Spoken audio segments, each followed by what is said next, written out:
Welcome to our channel. Ram Gopal Varma Shiva సినిమాతో మంచి డైరెక్టర్గా పేరు తెచ్చుకున్న ఆయన ఆ తర్వాత సినిమాల కంటే ఎక్కువగా రాజకీయాలను కెలకడమే పనిగా పెట్టుకున్నారు. మరీ ముఖ్యంగా చంద్రబాబు, లోకేష్, పవన్ కళ్యాణ్ పేరెత్తితే చాలు ఈగలాగా వాలిపోయేవారు. గత 10 ఏళ్లుగా టీడీపీ టార్గెట్గా ఆర్జీవీ పెట్టిన పోస్టులు అన్ని ఇన్ని కావు. లాస్ట్ 5 ఏళ్లలో అయితే ఆర్జీవీ ఓ వైసీపీ కార్యకర్తలాగా పనిచేశారన్న విమర్శలు కూడా ఉన్నాయి. ప్రకాశం జిల్లా మద్దిపాడు పోలీస్ స్టేషన్లో రామ్ గోపాల్ వర్మపై కేసు ఫైల్ అయింది. వ్యూహం సినిమా సమయంలో చంద్రబాబు, లోకేష్ బ్రాహ్మణిని కించపరిచేలా పోస్టు పెట్టారని టీడీపీ మండల ప్రధాన కార్యదర్శి రామలింగం పోలీసులకు ఫిర్యాదు చేశారు. దీంతో మద్దిపాడు పిఎస్లో ఐటీ చట్టం కింద ఆర్జీవీపై కేసు నమోదు చేశారు. కాగా చంద్రబాబు, పవన్, లోకేష్ పై అనుచిత పోస్టులు పెట్టిన వైసీపీ కార్యకర్తలను ఇప్పటికే అరెస్టులు చేస్తున్న విషయం కూడా తెలిసిందే. జగన్ను ఎవరు విమర్శించిన మీడియాలో వైసీపీకి వ్యతిరేకంగా వార్త వచ్చినా ఆ పార్టీ అధికార ప్రతినిధిలాగా పోస్టులు పెడుతుండేవారు వర్మ. కొందరు వైసీపీ నాయకులను ఇంటర్వ్యూ చేయడం, తాను వైసీపీకి అనుకూలంగా ఇంటర్వ్యూ ఇస్తూ చంద్రబాబు, లోకేష్, పవన్ను తక్కువ చేసి మాట్లాడడం వంటివి చేసేవారు. ఈ క్రమంలో ఎన్నికల ముందు ఆర్జీవీ పిచ్చి పీక్స్కు చేరింది. మళ్ళీ జగనే పవర్లోకి వస్తారని కూడా జోస్యం చెప్పారు. వ్యూహం సినిమా పోస్టర్లు పోస్ట్ చేసి చంద్రబాబు, పవన్, లోకేష్ పై అనుచిత వ్యాఖ్యలు చేశారంటూ అందిన ఫిర్యాదుపై ఆర్జీవీకి పోలీసులు నోటీసులు ఇచ్చారు. 2024 ఏపీ అసెంబ్లీ ఎన్నికలకు ముందు రామ్ గోపాల్ వర్మ వ్యూహం అనే సినిమాను తెరకెక్కించాడు.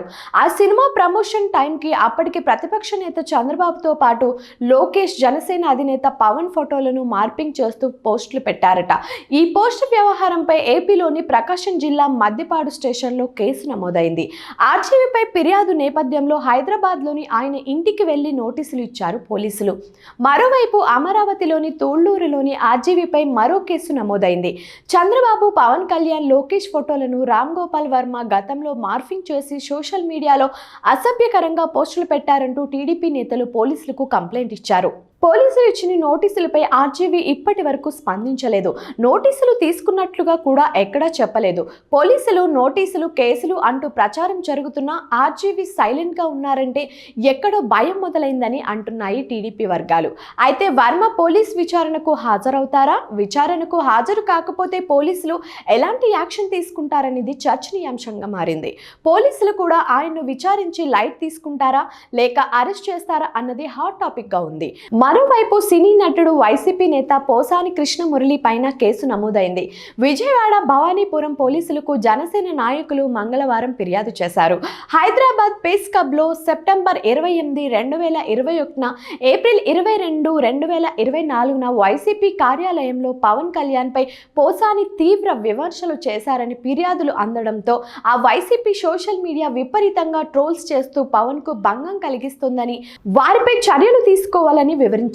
పోలీసులు కేసు కూడా నమోదు చేసి నోటీసులు ఇచ్చేందుకు రంగం సిద్ధం చేస్తున్న వైసీపీ హయాంలో సోషల్ మీడియాని అడ్డు పెట్టుకుని రెచ్చిపోయిన వాళ్ళంతా ఇప్పుడు ప్రభుత్వం మారిపోవడంతో అలర్ట్ అవుతున్నారు. వరుసగా నోటీసులు, విచారణలు, అరెస్టులు జరుగుతుండడంతో ఒక్కొక్కరిగా అలర్ట్ అవుతున్నారు. బోరుగడ్డ అనిల్ ఇప్పటికే అరెస్ట్ అయ్యారు. ఈ లిస్ట్లో ఇంకా చాలా మంది పేర్లు బాకీ ఉన్నాయంటున్నారు టీడీపీ నేతలు.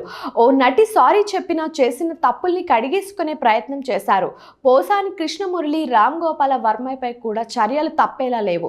అందులో భాగంగానే ఇప్పుడు ఆర్జీవీ వేట మొదలైనట్లు కనిపిస్తోంది.